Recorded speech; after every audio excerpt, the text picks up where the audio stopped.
اس کے بارے میں ہمارا اسلام کیا کہتا ہے کہ صوفیہ سے برکت لینے کے لیے ان کی تصویر، پہلے تو یہ بھی بتائیے گا کہ یہ تصویر واقعی ان کی ہوتی ہے یا نہیں، پھر دوسرا یہ تصویر گھر پہ لگانا، دکان میں لگانا، باعث برکت سمجھنا، اس کا اسلامی کیا حکم ہے؟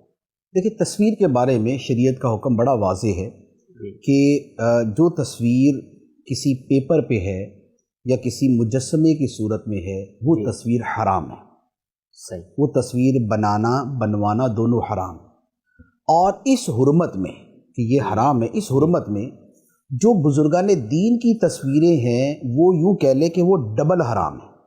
اچھا، اس کی وجہ یہ ہے، بخاری شریف میں، اسی طرح تفسیر کی کتابوں میں، اور اسی طرح بخاری کی شروحات فتح الباری، عمدۃ القاری وغیرہ میں بڑی تفصیل کے ساتھ یہ لکھا ہوا ہے کہ دنیا میں جو بت پرستی کی ابتدا ہوئی تھی وہ تصویروں سے ہوئی تھی۔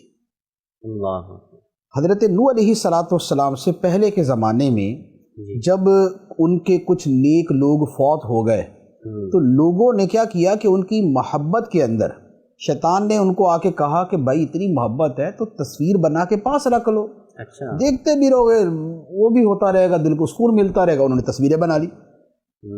ایک عرصے تک کیا ہوا کہ تصویریں بنا کے رکھی، کچھ عرصے بعد ان کے بت بنا لیے، اور کچھ عرصے کے بعد ان کی عبادت شروع کر دی۔ اللہ، تو دنیا میں جو بت پرستی کی ابتدا ہوئی تھی وہ بزرگوں کی، اولیاء کی تصویروں سے ہوئی تھی، اور یہ جو شریعت نے تصویر کو حرام قرار دیا ہے اس کی سب سے بنیادی وجہ بھی یہی ہے کہ یہ شرک کی طرف، بت پرستی کی طرف، تصویر پرستی کی طرف لے جانے والی ہے۔ تو اب یہ سمجھ لیں کہ اس زمانے کے لوگوں نے اپنے ولیوں کی تصویر بنائی اور اس پر کیسی شدت کے ساتھ حرمت کا حکم لگایا گیا۔ پھر اس کے بعد نبی پاک صلی اللہ تعالیٰ علیہ وسلم نے جب مکہ مکرمہ فتح کیا تو مکہ مکرمہ جب فتح ہوا تو خانہ کعبہ میں چونکہ مشرکوں نے بت رکھے ہوئے تھے اور تصویریں بنائی ہوئی تھیں، اور ان تصویروں میں حضرت ابراہیم اور حضرت اسماعیل علیہ السلام کی تصویریں بھی بنائی ہوئی تھیں۔ مشرکوں نے ان کی تصویریں بنائی ہوئی تھیں۔ نبی پاک علیہ السلام نے حضرت علی رضی اللہ تعالیٰ عنہ کو حکم دیا کہ یہ تصویریں مٹاؤ۔ حضرت علی نے تصویریں مٹائیں۔ سرکار علیہ السلام اس کے بعد جب اندر تشریف لے گئے تو تصویروں کا کچھ جو ہے نا معمولی سا نشان باقی تھا۔ نبی پاک علیہ السلام نے خود کپڑا پکڑ کے اپنے ہاتھ میں اس کو اور زور سے مل مل کے اس کو بالکل اسے ختم کر دیا، اسے مٹا کے رکھ دیا۔ اب اگر حضرت ابراہیم، حضرت اسماعیل علیہ السلام کی تصویر سرکار دو عالم صلی اللہ تعالیٰ علیہ وسلم نے مٹا دی، اور خود نبی پاک علیہ السلام نے کبھی اپنی تصویر نہیں بنوائی، ورنہ اس زمانے میں تصویر تو ہاتھوں سے بنا ہی دیتے تھے لوگ۔ تصویر بنانے کا فن تو تھا ہی نا، آخر تصویر بنانے کا فن تو ہمیشہ سے، لیکن نبی پاک علیہ السلام نے اپنی تصویر نہیں بنوائی، ورنہ تو اس سے زیادہ پیاری تصویر ہمارے لیے کون سی ہوتی؟ ٹھیک ہے۔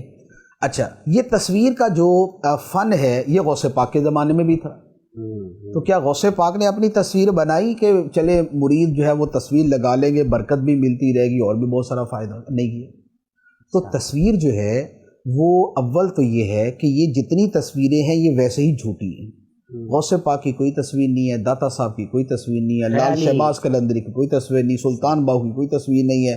لوگوں نے اپنے خیالات کو جو ہے ایک تصویر کا رنگ دے دیا، لال شہباز قلندر کو جو ہے وہ شیر پہ بٹھا دیا، داتا صاحب کو ہوا میں اڑا دیا، غوث پاک کو کسی اور جگہ پہنچا دیا۔ تو یہ اپنے خیالات کے اندر انہوں نے یہ تصویریں بنائی۔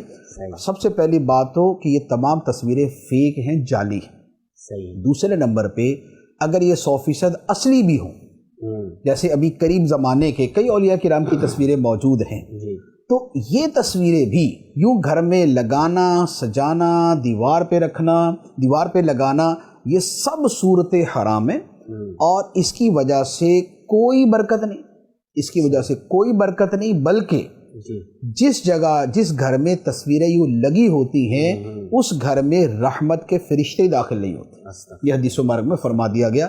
لہٰذا کسی بزرگ کی تصویر، کسی ولی کی تصویر، کسی پیر کی تصویر، کسی شیخ کی تصویر کسی بھی صورت نہیں بنانی چاہیے، نہیں لگانی چاہیے، اور اس سے برکت وغیرہ ملنے کا تصور جو ہے وہ بالکل باطل ہے۔